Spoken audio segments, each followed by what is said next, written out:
Chapter 7. Death closes all, but something ere the end. Some work of noble note may yet be done, not unbecoming men that strove with gods. Alfred Lord Tennyson, Ulysses. Larsen whirled. Light lanced toward him from the direction of the valleys. He cringed defensively. The magic struck Valvatnir and broke to streamers vivid as rockets. Yow! Larsen dropped flat to the ground. The valley seems to mock him, black as moonless night, yet somewhere in the gloom stalked a sorcerer more dangerous than any sniper. Is it Loki? Yes, Vidar confirmed. Look up, and lift your sword, or I won't be able to shield you from his spells.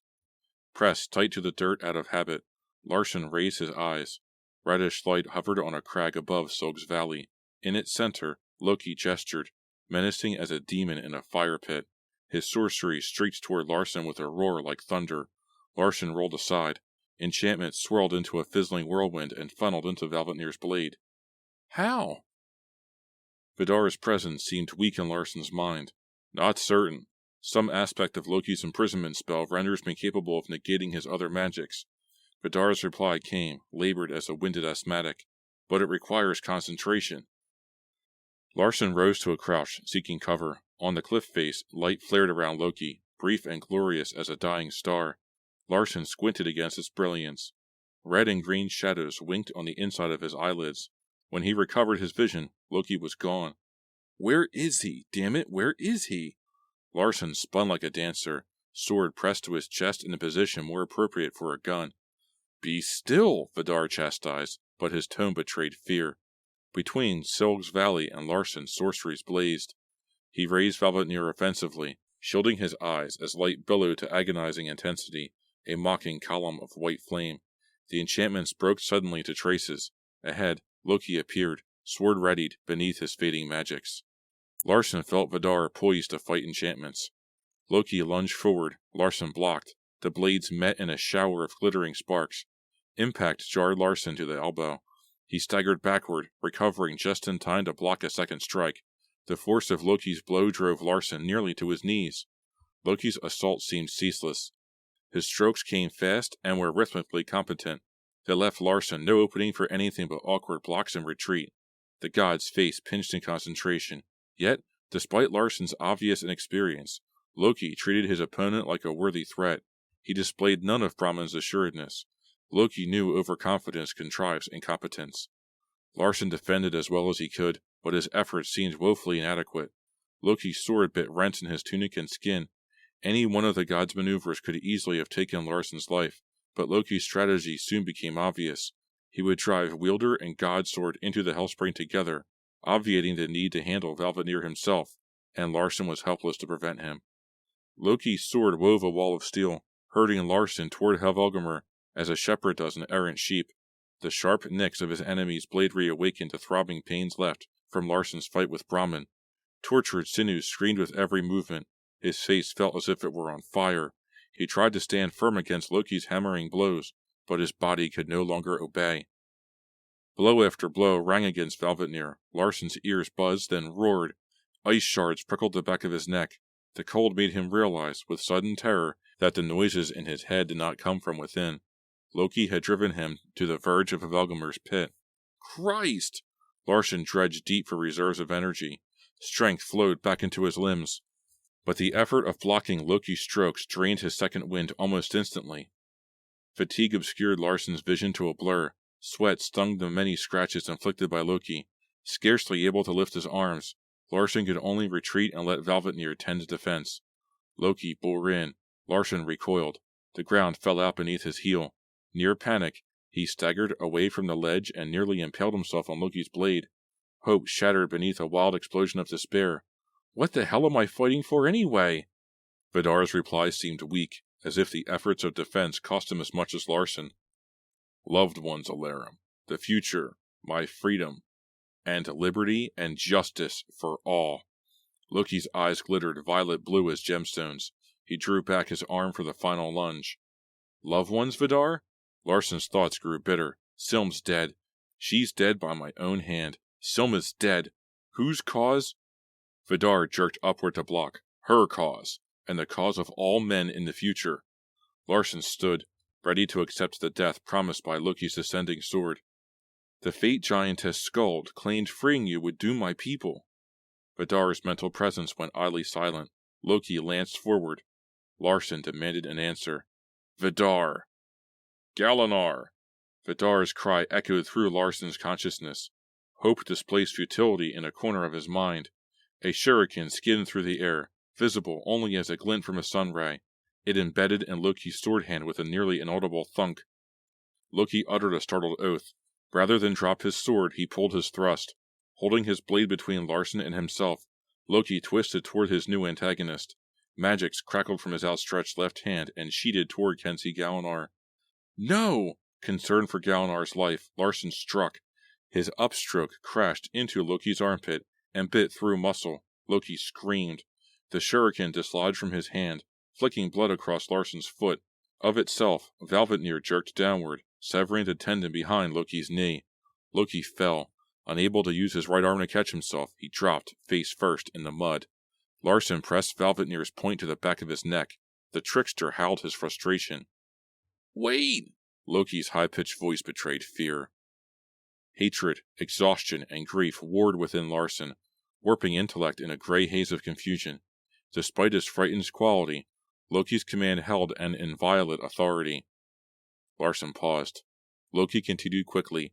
If you kill me, you destroy your own world. Loki's voice inspired violent hatred in Larsen, for this god who had twisted Silm's half-brother into a vindictive demon and designed the ruin of gods and men. Abhorrence flared toward the god whose ugly daughter possessed Silm's soul. Die, you scum! He arched Valvatnir to gain momentum. The blade leaped hungrily for Loki's neck. Loki loosed a cry, half sob and half scream. Your mother's blood is on your hands!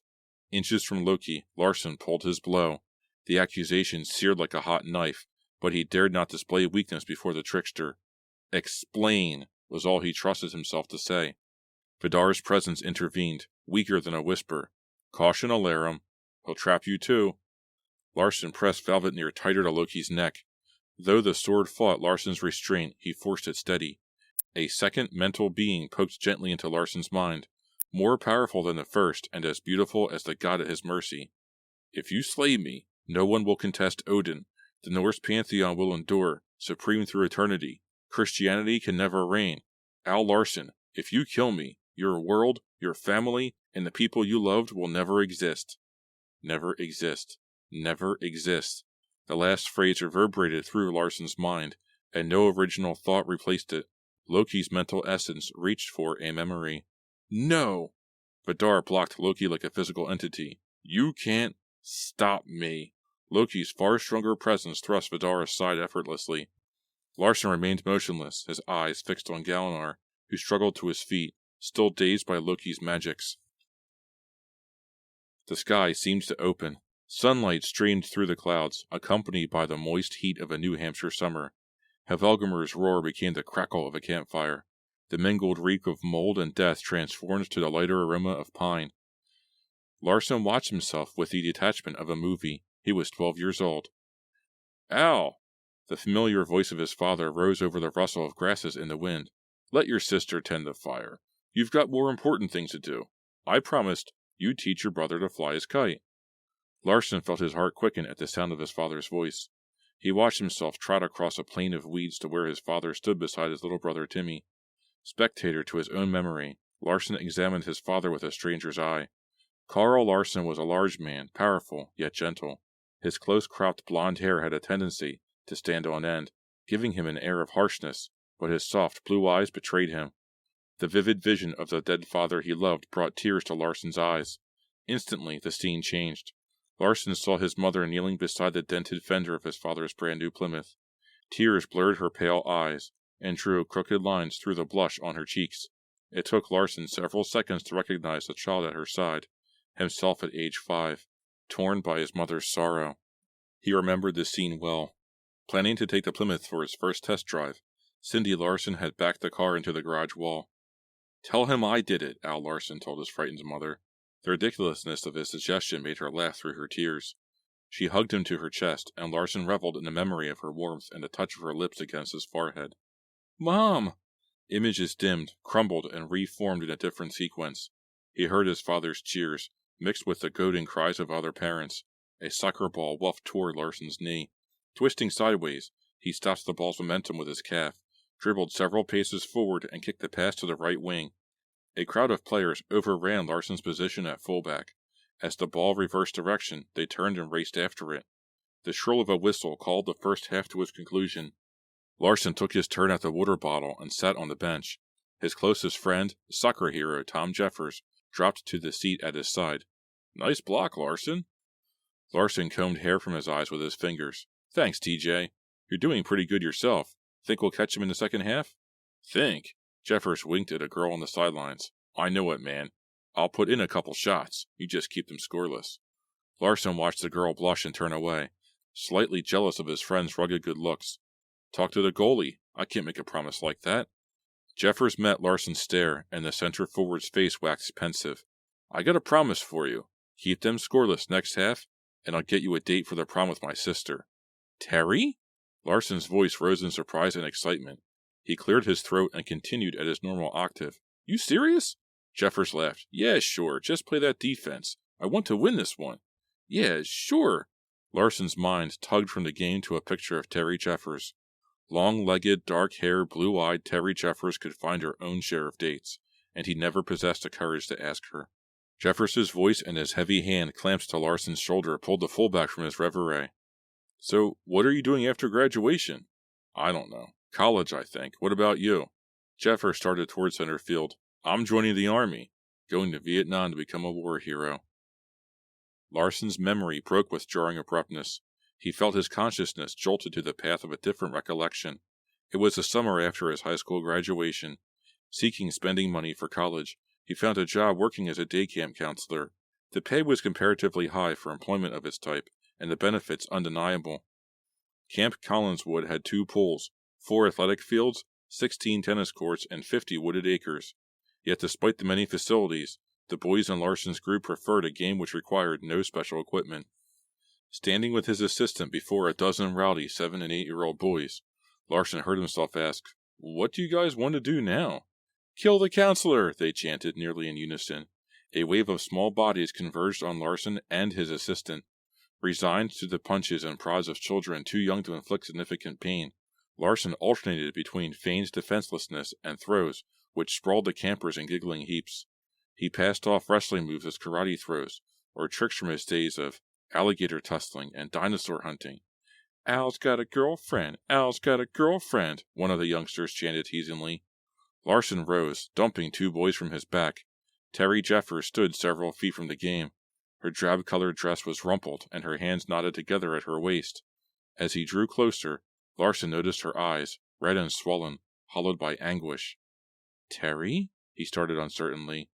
"Al," her voice was a tenuous quaver. "It's—" The scene shattered with Loki's muttered curse.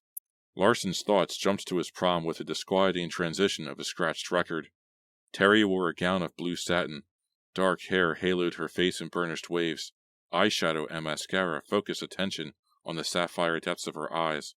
Breathless, Larson stared, but his thoughts drifted back toward the unfinished sentence of his previous memory. Somehow, Larson knew Terry's message was extremely important. Loki's presence nudged Larson back toward his vision of Terry Jeffers before the prom. Each line in the petals of her corsage blossomed into vivid focus. Satin swirled about her slender hips. "Damn you, trickster!" Badar shoved Larson's memories askew as the gods circled the flawed and tangled circuitry of his mind with the caution of dancers on a bed of needles. Terry's dress went black as death, her head buried in her hands. Loki snarled. Larson felt sanity slide beneath a wash of terror. He danced to a slow ballad. Terry's head rested against his shoulder. His sweating palms left marks in the fine blue satin of her dress. But the feeling was all wrong. The music muted to the heavy toll of bells, chilling harmony to the anguished sobs of Mrs. Jeffers. Terry stared at a closed coffin, and Larson remembered.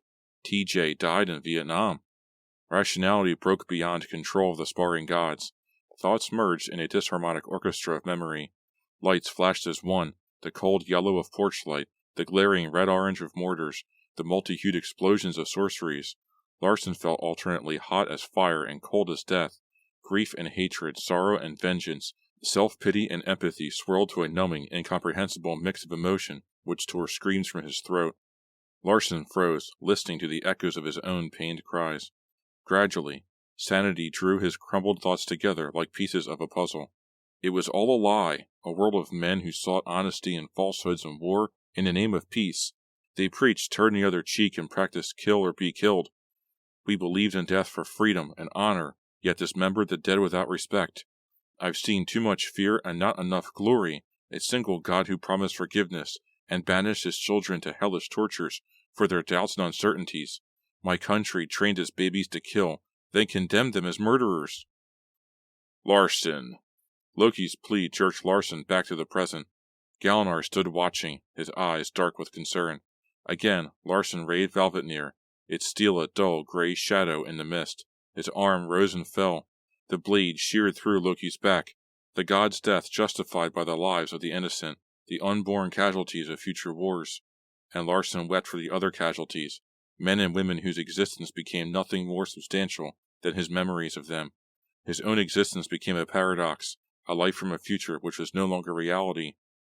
Vidar's mental presence whispered softer than wind, "I'm sorry." The word struck Larsen like a physical blow. He stared at the sword in his fist. Fresh blood trickled from its haft to stain his fingers scarlet.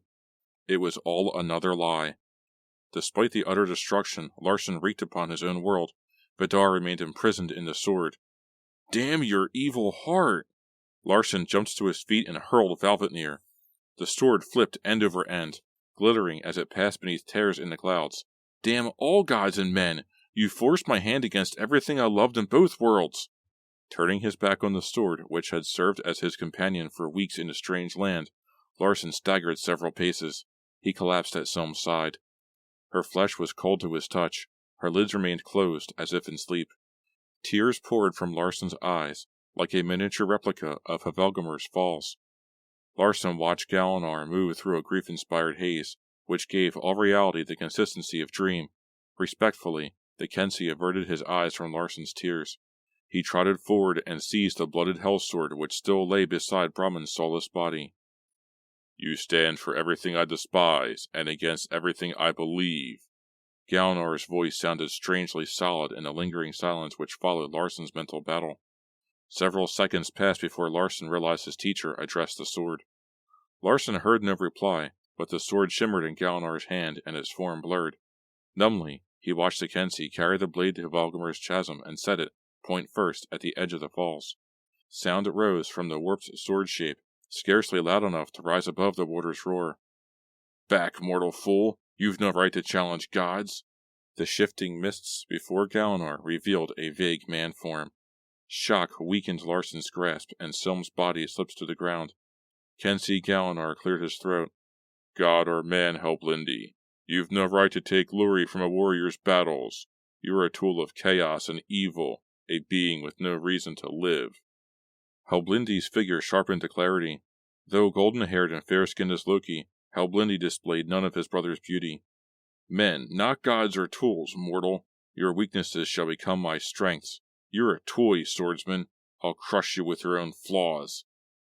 The bitterness and power in the god's voice made Larsen flinch, but Galinar stood steady as the land itself. "I have no flaws. Ask Alarum." Galinar's foot lanced toward the god faster than thought. The blow crashed into Helblindi's gut. Off balance, the god fell, twisting and screaming into the cascade. Galinar completed his statement in a triumphant whisper. "I'm no hero." Awe nearly deafened Larsen to a noise from behind. Even as he whirled, he knew what he would find. The spell which had imprisoned Helblindi in a sword was the same which held Vidar. As promised by the fates, Loki's death did break his enchantments. They just took time to fade. Larsen recognized Vidar from mental images and the broken reality of Vietnam. Though freed, the god still addressed him telepathically, but now Vidar's actual presence was undetectable in his mind. "I owe you, Alarum. Ask what you wish. If it is within my power, it is yours." Larsen did not hesitate for consideration. "Silm!" Vidar's face looked stricken. "Alarum, I'm sorry. I want her back as much as you do. If you had used any other sword—" What little strength remained to Larsen dispersed. He turned away. "There is something I can do." Larsen heard nothing. He cradled Selm's body like a doll. Both his lost world and the one he had come to save seemed faded and distant as childhood dreams. Vidar's presence materialized in his mind. The god enfolded his charge, flicking consciousness to peace, and Larsen dropped into a twilight sleep.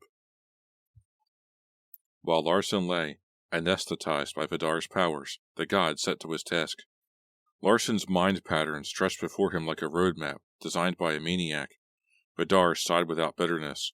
With the tenderness of a father with his child, he sliced blind loops and alleys.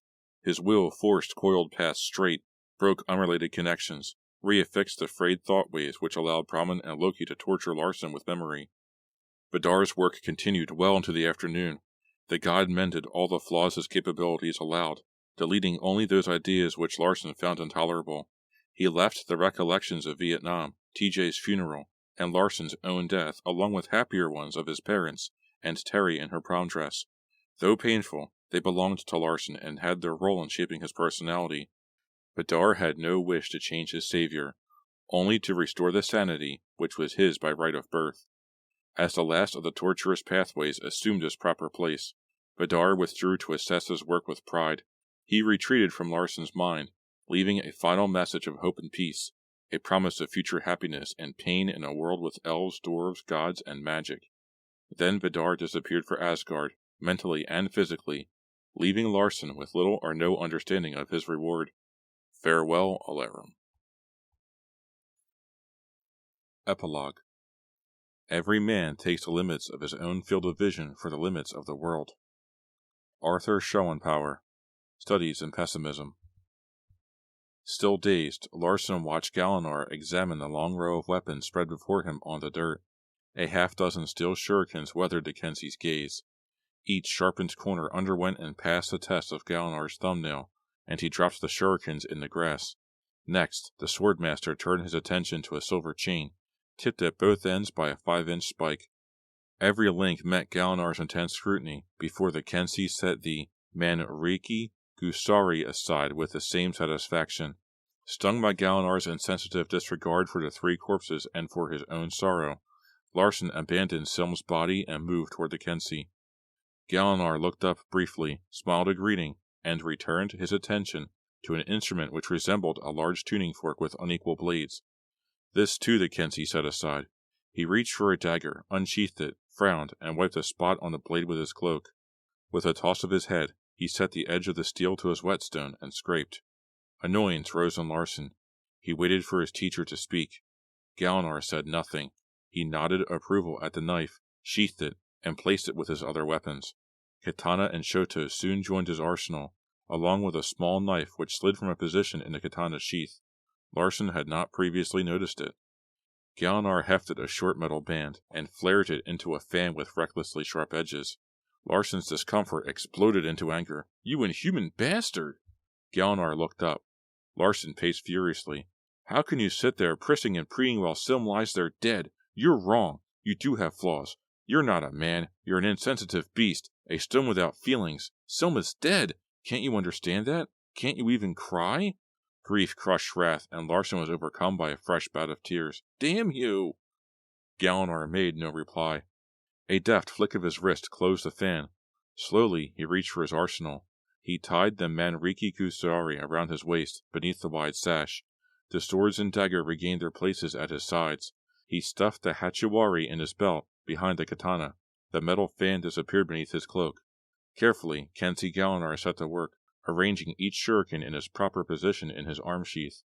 Each moment of silence jabbed Larsen like a knife. He cursed to Kensi in Old Norse, switched to English as he expended his repertoire of insults, then finished in the Vietnamese version of American. Galinar seemed to take no notice. He finished his housekeeping efficiently, patted the hilt of his katana, and finally turned his attention to his raving companion. "You coming?" Larsen bit his lip, having exhausted his supply of oaths, blasphemies, and affronts. "Where?" was all he managed to say. Galinar studied the foaming hybrid of waters which formed the falls of Hvalgrimr.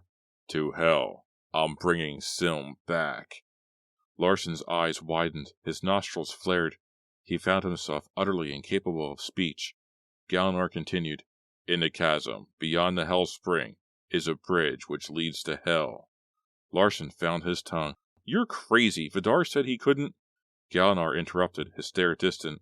Vidar is only a god. Together, we've already killed 2. Helblindi without even a weapon. There's only 1 left.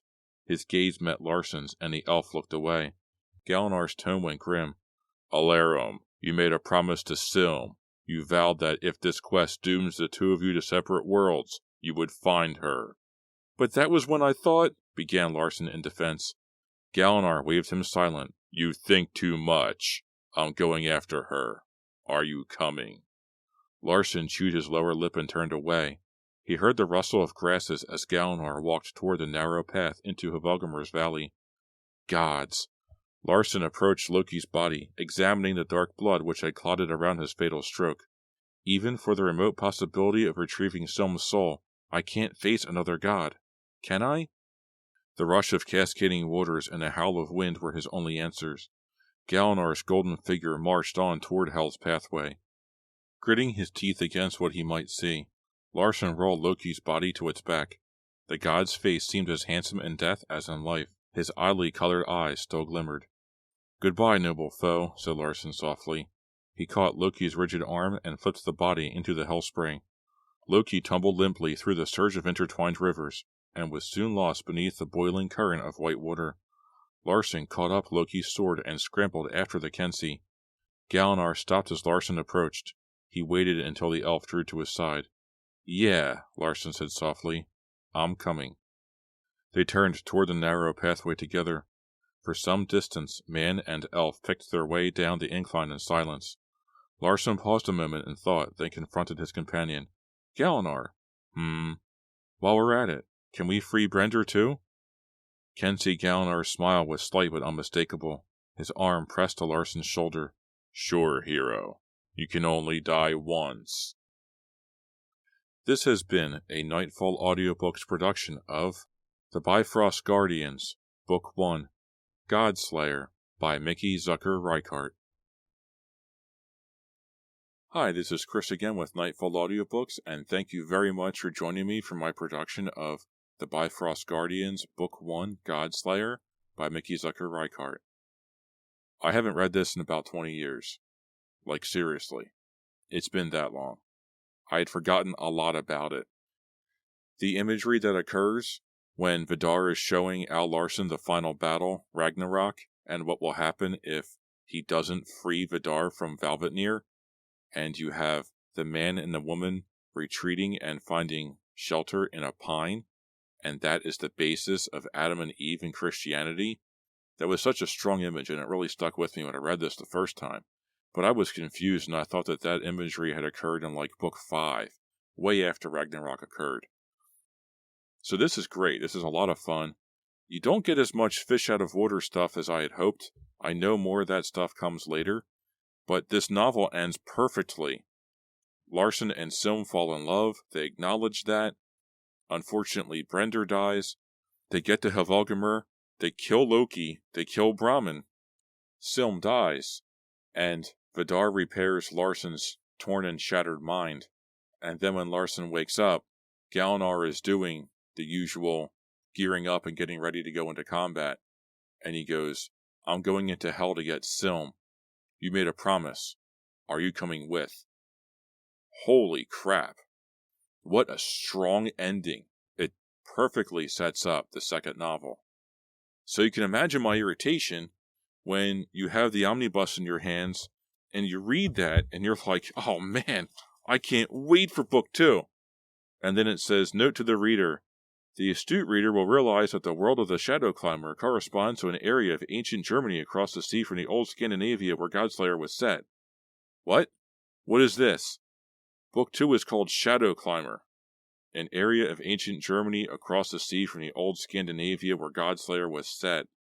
The historical and geographical inaccuracies are purely intentional. They are explained painlessly in subsequent volumes. The sequel, Dragon Rank Master, continues the adventure of Al Larson, as well as those of some of the people from this novel. You're telling me that the Bifrost Guardians Book 2 has nothing at all to do with Al Larson and Galinar and their quest to go free Silm? Yeah. And that's why I don't like Book 2 at all. because you finish book 1 on this extraordinarily high note, and then you have to read another novel about a character you don't care about, and then you finally hit book 3, and the Shadow Climber characters meet up with the Godslayer characters, and then, only then, can you finally continue on your quest to go find Silm. I don't like that at all. I guess we really needed those Shadow Climber characters to be in the Godslayer world for the Bifrost Guardians, and they do come in handy later. I don't know. I'm not an author here. I just read the material. I just didn't like that at all. It totally turned me off from this entire series, but once you read Shadow Climber, you get through it, you hit Dragon Rank Master, and then you find the other 2 books. There is your entire series of novels. I will finish this series. Do I recommend this series? Absolutely. I positively do. I am biased against Shadow Climber because of the reasons I stated. I don't really care for it as a story at all. I really enjoy Al Larson and Galinar and Silm and their escapades, and I sign up for this series to read it for those characters alone and not really to Zir and Astrid. This is excellent fantasy. It has everything that you want. Even dragons, gods, magic. What more do you need? The flashbacks are a little annoying and very, very hard to convey properly in audio form. I hope I did a really good job. The voices in this novel got away from me too. I really, really tried to keep Brahmin and Loki separate when they were in the same room together. It got away from me again. I don't have any time to go back and fix that. I apologize. I'm doing what I can do. It is what it is. Larson, Silm, and Galinar, and Brender are very clearly defined, and I'm very proud of their performances. I do plan entirely on finishing this series. I am taking a break. I cannot wait to get back to Fear Street, get back to reading more of those novels, because this has taken me quite a while to do. This has been like 3 weeks reading this novel. It was that big, and I had that precious amount of time to work on it. So I hope that you enjoyed it. So what should I do next? I don't know. Please write me an email, nightfallaudiobooks@gmail.com. I love seeing your emails. Please write to me. I'll write you back. I don't just see it and not respond. I'm also on YouTube at Nightfall Audiobooks. Feel free to like, comment, and subscribe. You have no idea how much I enjoy reading your comments and interacting with everybody. They're a lot of fun. I also have a Patreon page, patreon.com/nightfallaudiobooks. Any help will be greatly appreciated. So tell your friends, tell your mom, tell whoever you think would like to listen to me narrate to them stories from 20 years ago or more. So thank you very much for listening, and I will see you next time.